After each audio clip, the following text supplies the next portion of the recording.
오늘 우리에게 주시는 하나님의 말씀은 미가 2장입니다.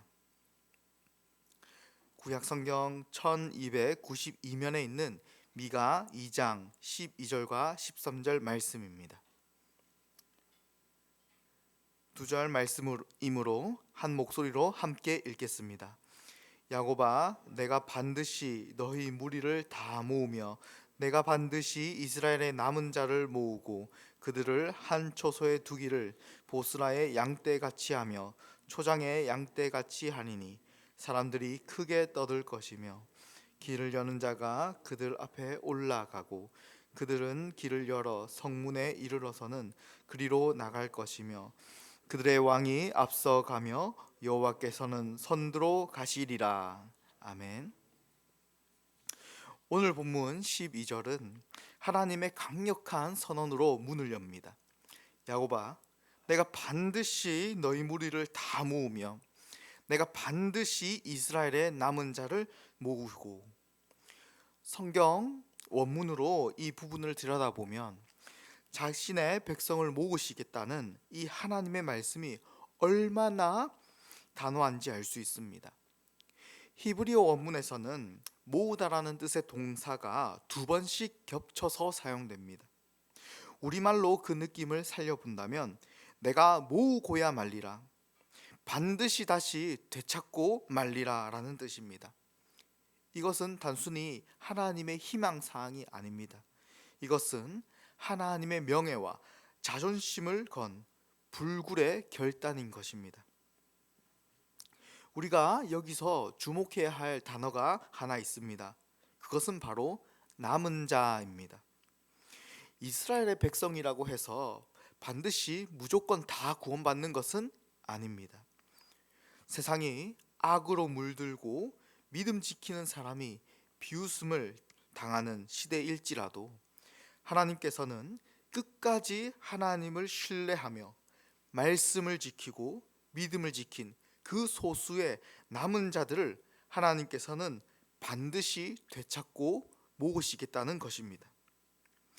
그들을 모으시는 모습을 우리는 12절 하반절에서 볼 수 있는데요. 특별히 이 구절에서 두 양떼가 나옵니다. 양과 같은 그 이스라엘의 남은 자들을 한 곳에 모아서 하나님은 보스라의 양떼와 같이 또 초장의 양떼와 같이 하신다고 하십니다. 보스라는 사해 근처의 에돔 지역의 견고한 이 요새를 떠오르게 하는 이름입니다. 보스라 양떼 같이라는 말은 하나님이 그들을 요새와 같이 견고히 지켜주시고 또 초장의 양떼와 같이라는 말은 먹을 것이 풍부한 푸른 초장에서 먹이시고 돌보신다라는 것입니다. 그런데 여러분, 오늘 본문 이 미가서 2장 12절부터 13절 이전의 이 성경 말씀의 분위기를 보면 지금 하시는 말씀과는 영 다른 분위기입니다. 미가서 1장부터 2장 11절까지 보시면 이스라엘과 남유다의 백성이 얼마나 악한지가 나옵니다. 그리고 마치 하나님은 그들의 악행을 고발하듯이 그리고 저주하듯이 하나님은 경고하셨습니다. 그런데 왜 갑자기 하나님께서는 이 12장 12절부터 13절에 와서는 그렇게 악한 그들을 보스라의 양떼와 같이 또 초장의 양떼와 같이 회복하신다고 하시고 그리고 반드시 이스라엘의 남은 자를 모으시겠다고 하실까요? 그 근거가 미가서의 마지막 말씀인 7장 20절에 나옵니다. 제가 읽어드리겠습니다. 주께서 옛적에 우리 조상들에게 맹세하신 대로 야곱에게 성실을 베푸시며 아브라함에게 인내를 더하시리이다. 아멘. 하나님은 그 옛날 야곱과 아브라함에게 하신 그 옛 언약을 지키기 위해서 신실하게 그 언약을 이루시려고 이스라엘을 회복하시겠다고 하시는 것입니다. 우리의 어떠함이 아니라 이 언약의 사랑이 또한 오늘 우리가 이 자리에 있게 된 줄을 믿으시기 바랍니다. 12절이 양떼를 안전한 곳으로 모으시는 하나님의 돌보심을 보여준다면, 이어지는 13절에서는 그 양떼를 가로막는, 장애물을 박살내시는 강력한 왕의 모습을 보여주십니다. 13절 상반절입니다. 길을 여는 자가 그들 앞에 올라가고, 여기서 길을 여는 자라는 이 히브리어 단어 뜻을 보면 단순히 길을 안내하는 가이드의 뜻이 아닙니다. 가로막힌 이 성문을 몸으로 들이받아서 무너뜨리고 굳게 잠긴 그 성문을 때려 부수어 길을 내는 돌파자를 뜻합니다. 당시 이스라엘 백성들은 아직 먼 나라에 포로로 잡혀간 것은 아닙니다만, 그러나 그들의 삶은 포로보다 더 비참했습니다. 강대국은 계속해서 쳐들어오고, 이 권력자들은 가난한 자들을 괴롭히니 사회 질서가 엉망이 되고 무너진 이 이스라엘의 사회에서 하나님의 말씀을 그래도 지키려고 하고, 양심을 지키려 하고, 믿음을 지키는 자들에게는 이 이스라엘은 어떠한 회복의 희망이 보이지 않는 답답한 상태였습니다. 하나님은 바로 그런 남은 자들에게 내가 그 답답한 현실의 성문을 부수고 너희를 이끌어내겠다고 약속하고 계신 것입니다.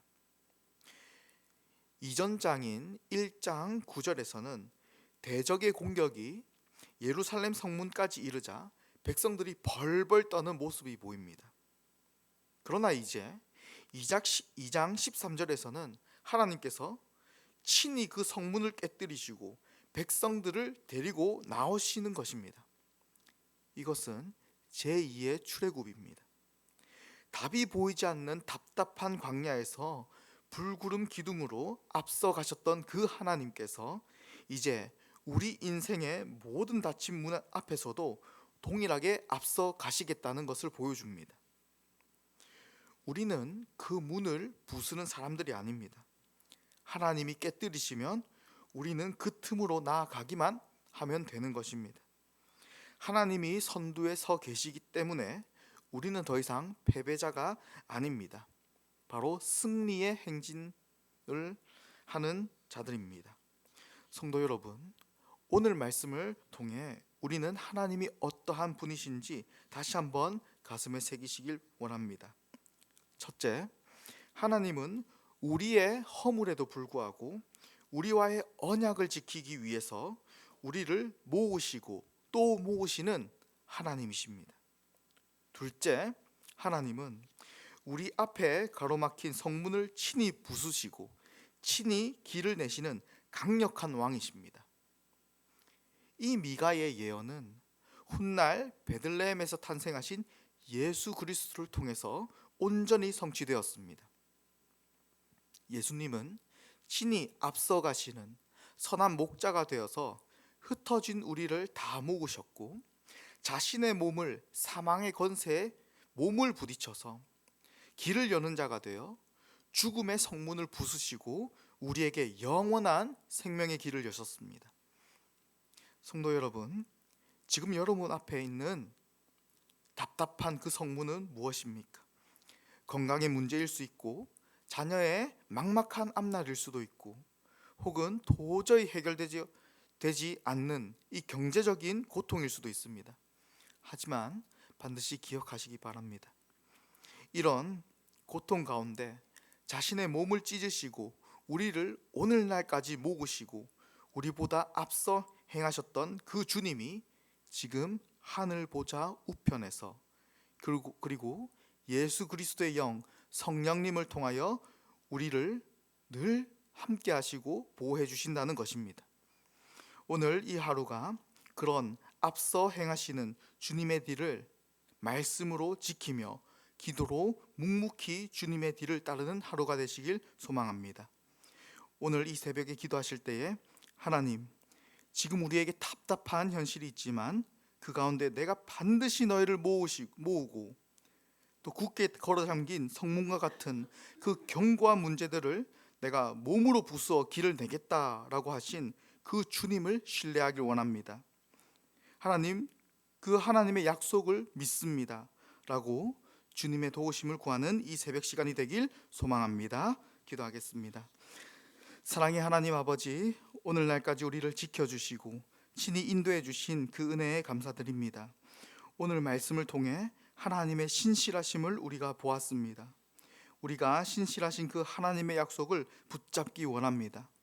내가 반드시 이스라엘의 남은 자를 모으겠다던 하나님의 약속을 붙잡고 이 세상에서 끝까지 이스라엘의 남은 자가 되게 하여 주시옵소서.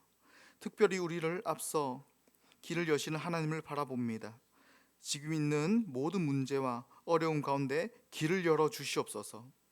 오늘도 하루하루 믿음을 지키며 살아가는 우리 성도들을 기억하여 주시옵소서.